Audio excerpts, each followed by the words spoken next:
Good evening. The Ranter is back to get into yet another rambling diatribe of the news of the day. Now, it is July 5th now.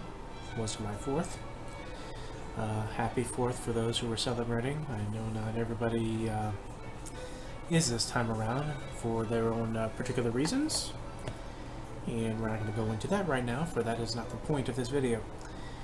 The point of this video is what was happening tonight during the 4th of July, starting with Chicago, as a gunman on top of a roof decided to open fire on an Independence Day parade in the suburbs of Chicago, killing at least 6 people, wounding at least 30, and sending hundreds of marchers, parents, and strollers and children on bicycles fleeing in terror.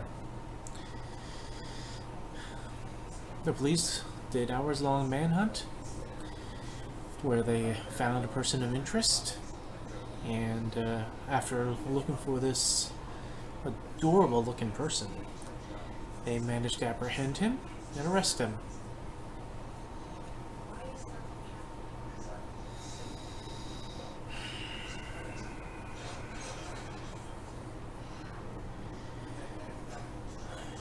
And I'm reading the account of this on the apnews.com. The shooting occurred on a spot on the parade route where many residents had staked out prime viewing points early in the day for an annual celebration. Dozens of fired bullets sent hundreds of parade goers, some visibly blooded, fleeing.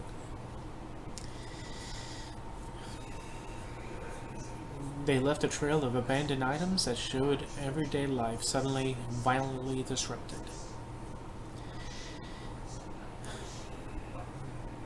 There is no safe place, says Highland Park resident Barbara Hartz, 73, who had stayed away from the parade fearing mass shooting, but later ventured from her home.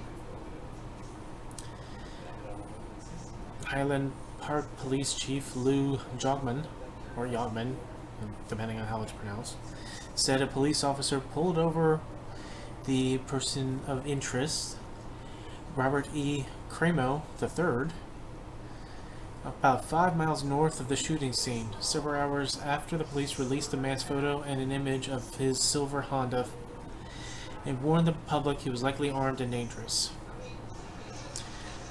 The authorities initially said he was 22, but an FBI bulletin and Cremo's social media said he was 21. The police declined to immediately identify Cremo as a suspect, but said identifying him as a person of interest. Sharing his name and other information publicly was a serious step. Lake County Major Crimes Task Force spokesman Christopher Convelli said at a news conference, several of the deceased victims died at the scene, and one was taken to the hospital and died there. The police have not released details about the victims or the wounded.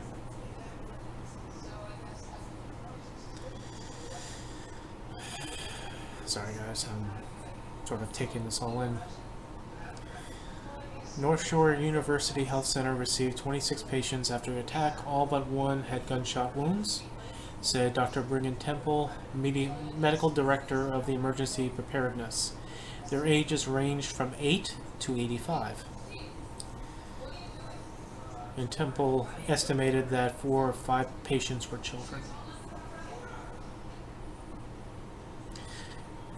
Temple said 19 of them were treated and discharged. Others were transferred to other hospitals, while 2 patients in stable condition remain at Highland Park Hospital.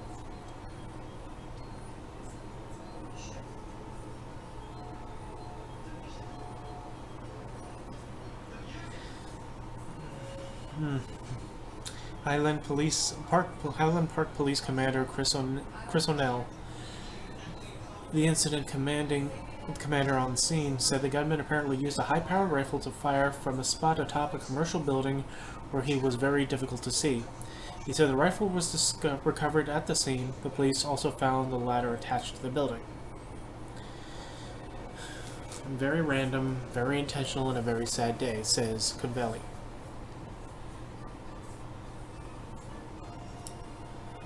I'm sorry if I'm being a little more circumspect than I am. because I heard about this when I was at work, and was contacted by my friend Vin from Vin and Story, Middle America. Check out their YouTube page. Check out Middle America on Facebook. These are good people, regardless of the fact that I disagree with most of the stuff, but still good people. Anyway. So I was thinking about this and trying to formulate how I was going to do a video on this. And I was leaving work at 10 p.m. and come home to find out that there was another shooting in Philadelphia. This one at another parade, or another get together for the 4th of July.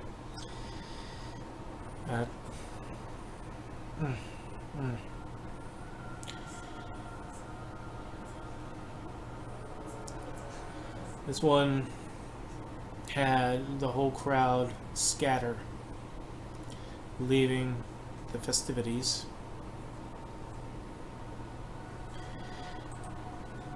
Two police officers were shot at, but they're in stable condition.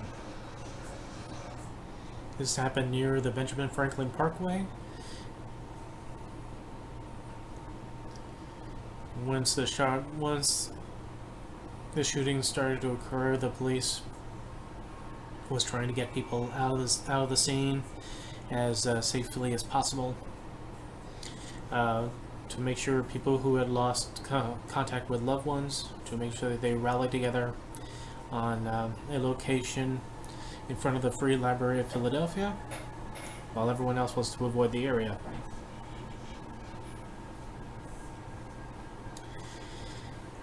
In this instance, so far they don't have a suspect yet, so the suspect is at large at the time of this recording. It was just wild and chaotic.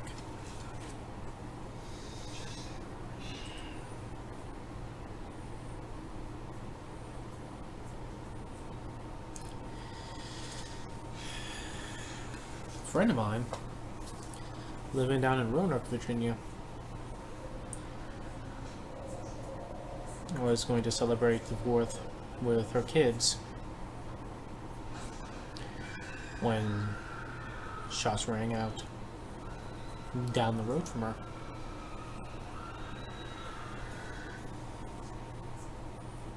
Returning home to see police tape down the neighborhood.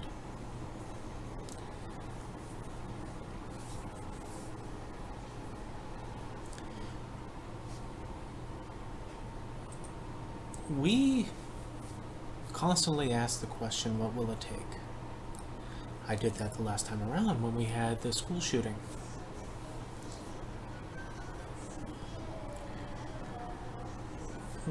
What are we going to get this time around?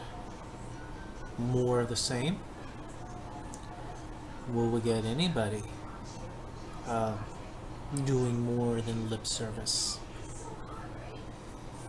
Will the people who have staunchly opposed any form of gun control, gun regulation whatsoever, will they find the excuse that since this was done on the 4th of July, especially these political folk, that they'll feel the urge of their patriotism and the tragedy of this moment to look past their obligations to the lobbyists that keep them under lock and key, to do more than just lip service, to do more than just the thoughts and prayers.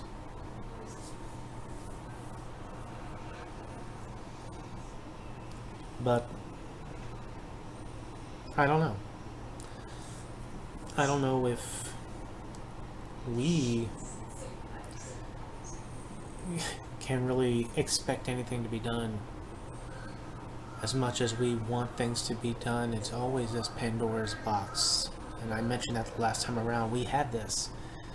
And if you out there in the void who happen to listen to any of these videos, you can scroll back during now my 74th of these videos and count how many of them are involving shootings and tragedies like this.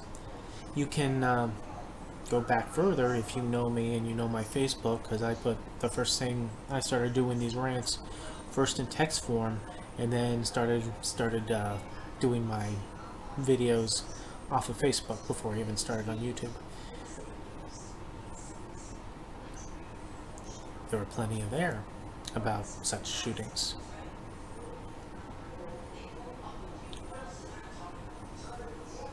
Now, we can already expect the usual. We'll expect the lip service of it being a tragedy. The thoughts and prayers, that's a big one, because that's the band-aid.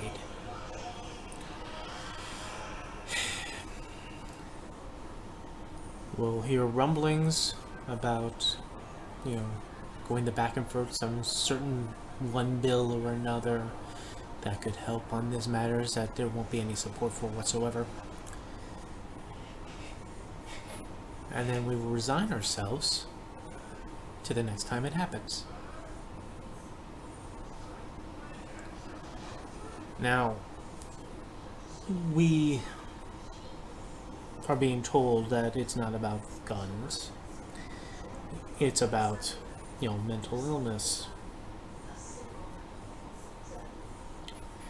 And once again, I have to kind of preface this on it. It always seems to be mental illness if the person who's doing the shooting is the Crayola skin pigmentation of peach or apricot. If anything is a shade lower, say, darker than that, then they're either, thugs or terrorists. But then it's nothing to do with mental illness about that point, right? Now, I'm just free form, just getting this out there right now. Because what is there left to say? We have asked for anything to happen. From large things down to small things that can be done, even down to mere gestures that maybe can be thought-provoking enough for people to go, maybe they got a point. I don't agree with it because my rights, but they took the guy in Chicago alive, this person of interest, right? We got his name, Cremo the Third. So, and he has social media, so maybe in a day or so we'll start hearing about his social media posts, if there happens to be a pattern of anything to do with politics or some sort of manifesto or whatever. That's an assumption.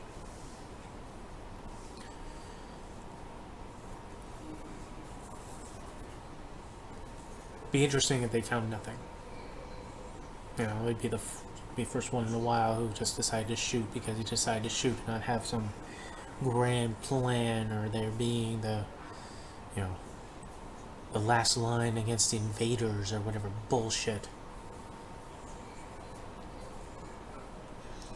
But until we know more, we can't go into the assumption that it has anything to do with politics or anything else as that we have seen in other shooters. We'll wait for that. We'll wait for some sort of motivation to come out, because right now it's a very random, very intentional, and a very sad day. The guy just wanted to go up and shoot. That is the operating thinking now. And apparently the targets was random. People in the crowd, people in the parade. We don't know anything further about the Philly one because that was relatively later on. I mean, that was after 10 when I found out about it, and that's when pretty much things were occurring. So we don't know any more details. But last I checked on the news on that, they were just cleaning the site up, and they were doing searches, but they didn't find anything. And some of those searches weren't even related to the gunshots that were happening. So we really have very minimum information on that one.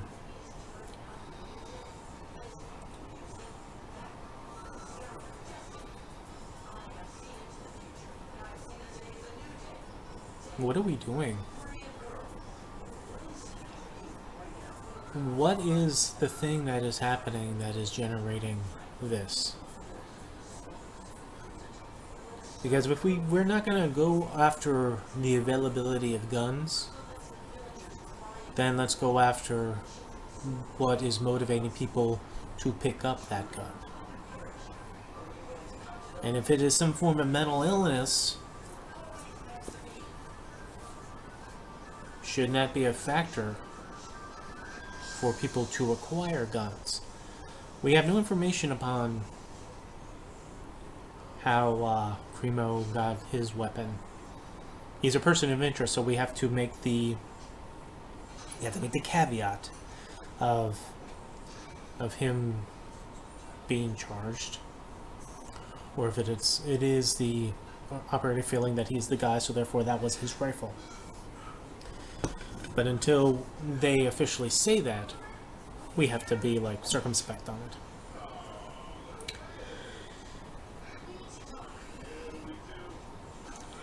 More information will come out in the days to come. I'm going to assume that the internet is going to dig into the social media footprints of this guy and scour his profiles to see anything that could lead to a motivation. And that was probably something that we'll hear far earlier than the very first police press conference after the fact. So, get on it, internet.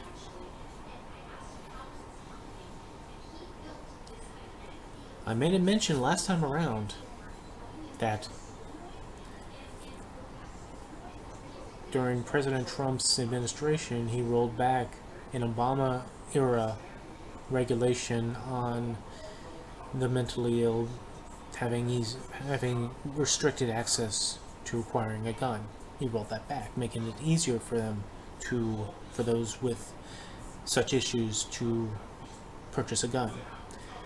And then when a shooting happens, then we blame it on the mental illness, even though you made it easier for that to happen.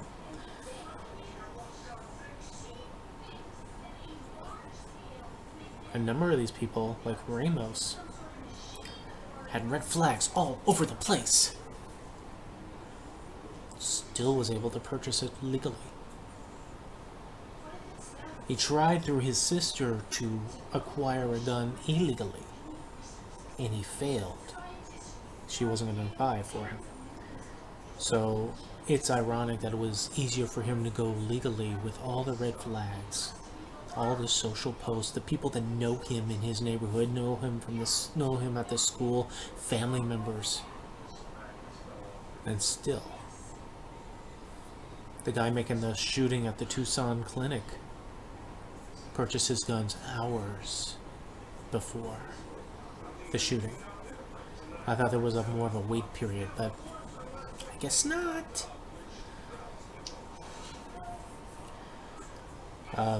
As I mentioned, my friend Vin, he did a fantastic gun panel discussion between someone who was someone who believed in gun control and a person who was a gun advocate, more or less. And it was a very good, thoughtful conversation, and I mentioned that the last time I was talking about this subject, so I'm not going to go in too much detail, but I bring it up as there is one theme that goes along this, is the broken record of Han the same questions asked over and over again. Well, what can we do about it? Can we do this, this, this? No, we can't do any of that. And then we just go thoughts and prayers, and then wait for the next time. And unfortunately, from the shootings that Ramos did, we didn't have to wait long, because in the span of, what, a week? Span of 2 weeks? There was like a half a dozen more shootings. Not as the grand scale as what it was at Robb Elementary, but still, nonetheless, these incidents are increasing. And it is, again, this Pandora's box. I don't know what anybody's plan is, because more of the same is not working. I mean, it is, I guess, becoming the thing where we're just going to abandon any conceptions of us being protected by the police. I mean, the Uvalde police released their brass, kind of made the rather ugly point of being so incapable of going in themselves. I mean, it's bad enough that they're standing outside when children were being shot, but a mother was able to get in and retrieve her kids, and apparently there were reports that the cops are harassing her because of that.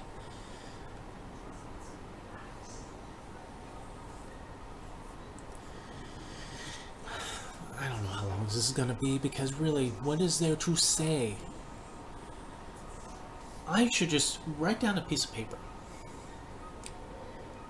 and then I should record a single video where there's a shooting, and then every time I mention a shooting, I just hold a piece of paper and says, enter name here of the shooter, enter location here where it's at, and just have this macroed video of me saying the same goddamn thing every single time,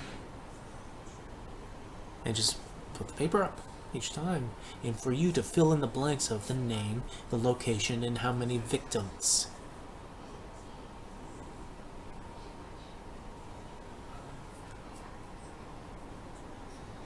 And the flip side of the coin, since we're talking about gun violence, is yet again another one of these, another one of these incidents where the cops had to go and shoot a guy who was running away from them. Oh, we really have to mention what skin color that person was that they decided to unload over 100 bullets into because he was running away? The guy that they went and arrested in Chicago, he was taken alive? Isn't that great? While a guy who's running away, I mean, whatever crime they were going to arrest him for, or whatever the incident was,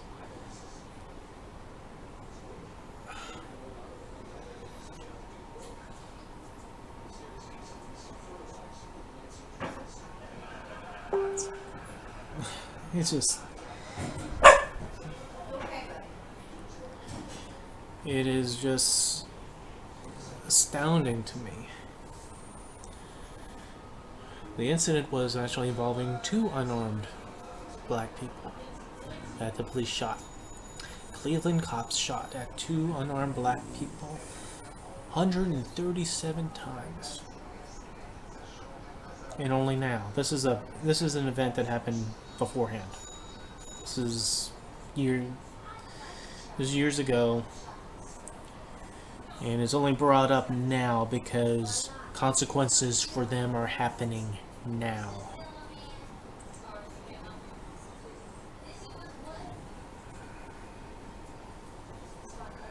See, that incident back then, Now that all six of the cops are fired. Oh, God. See, I had to do some gruesome math on this. And this was brought up because of another incident that did happen recently that happened in the city of Akron. But let's first talk about this earlier one. Cleveland cops shot two unarmed black folk 137 times. Then years later, they got fired. So I did the gruesome math. So 6 cops, 137 shots. 6 divided by 137, that's 22.8 bullets per cop that was fired at these two men.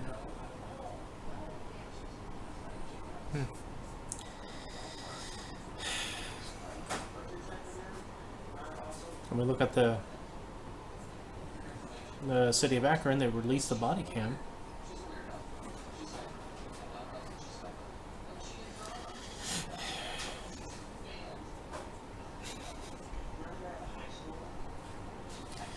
The city released 2 videos during the press conference, afterwards released all videos of 8 officers directly involved in the shooting and 5 other officers on the scene.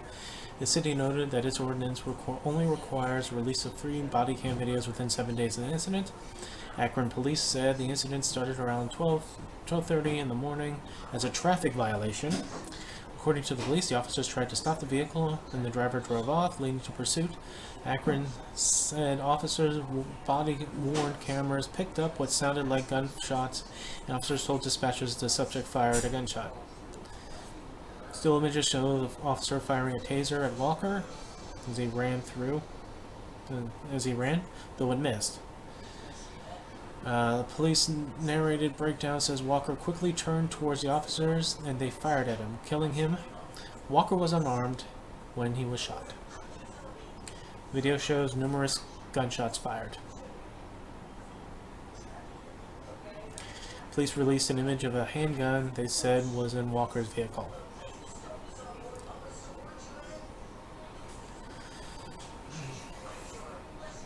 Again, sorry guys for not being all that, not being more clear or having clarity on this. So that was the events of last Sunday's fatal police shooting of Jayland Walker. So that's the other side of the coin. And again, this is what made people harken back to the Cleveland cops that killed 2 black people, excuse me, with 137 times shots.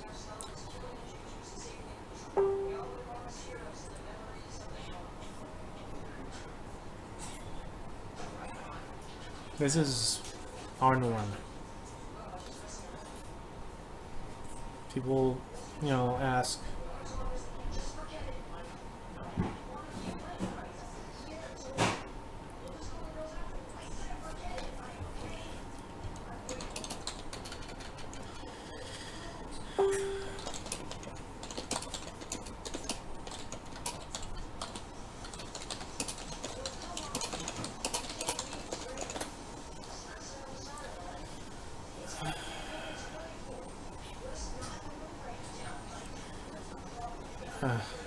it's just, again, what are we doing? What are we doing?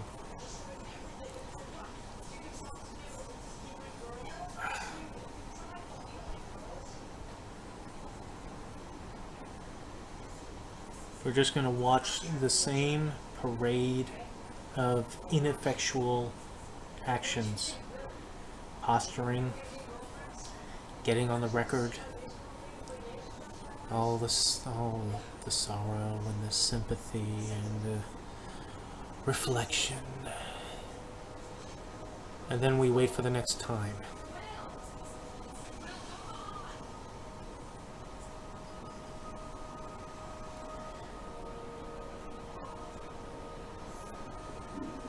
And it's, for me, I am angry about this.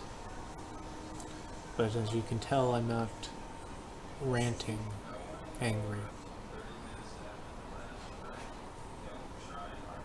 It is the saddest thing to say that these things happen so often that the pain does get dull, you get kind of numb. In these moments, that just comes up, and you can say, oh, that is a tragedy. But our jaded cynicism, and maybe even conditioning, has gotten us to the point where it's like, what should be page 1 stuff is really only page 5 right now. Because there's just nothing that anyone wishes to do.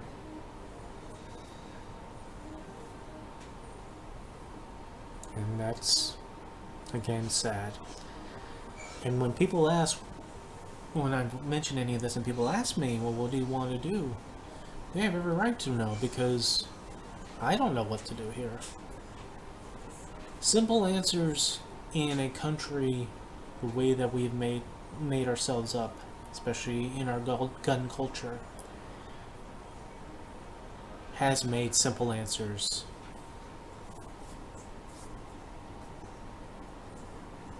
just not viable.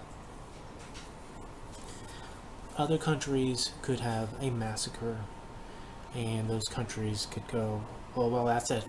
No more guns. Period. None. And those populations will go, okay, yeah. Then,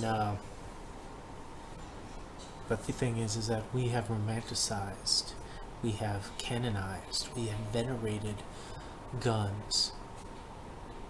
Not in our present day public life, but in our past, in our history.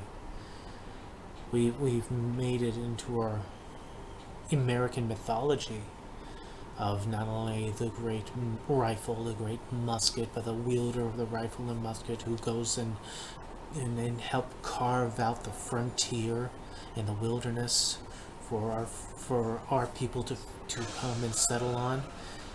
Have gun will travel. We made it into our mythology. We made it almost our own American religion at this point. And people will defend the gun as if they would defend their own children, even when they're defending the gun at the expense of children who die by the gun. And it is in our Constitution for the right to bear arms, despite it saying that, well-regulated militia, but who really wants to pay attention to that? It's just about the gun, right?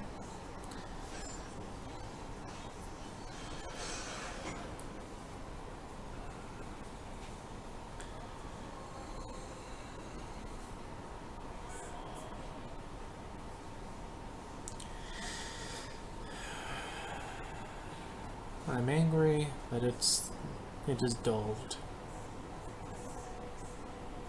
I'm more sad than I am angry.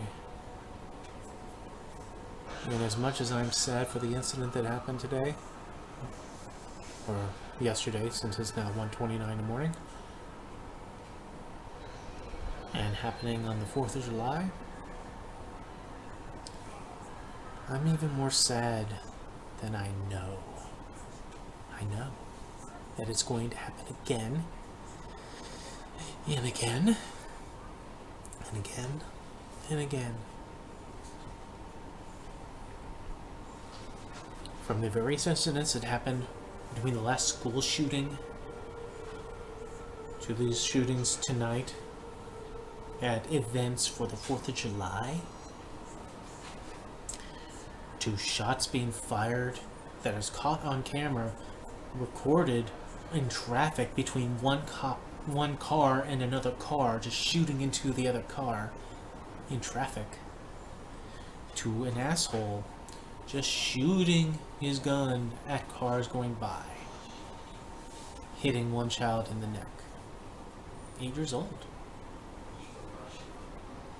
Tulsa clinic, a hospital, a cemetery, grocery store, shopping center.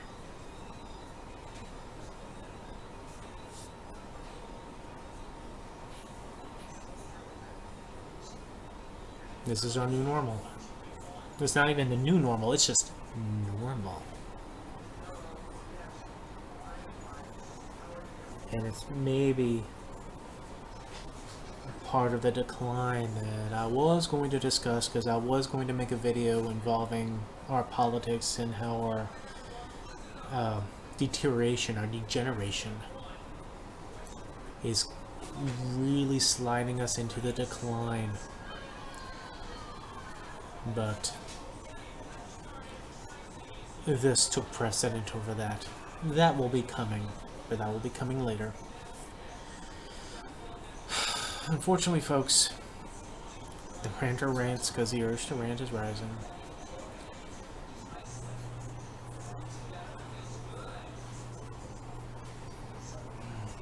God bless those who survive.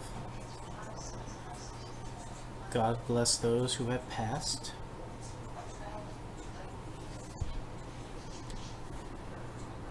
God forgive those who, regardless of these tragedies, still turns the blind eye.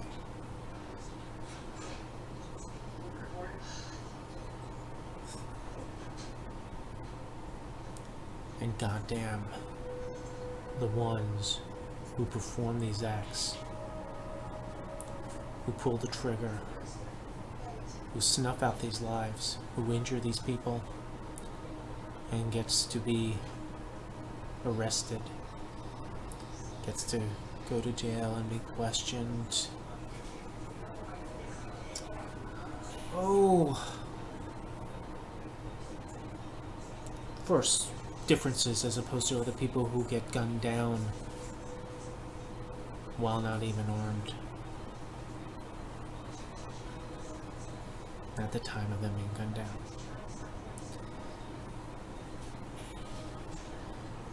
You have a better night.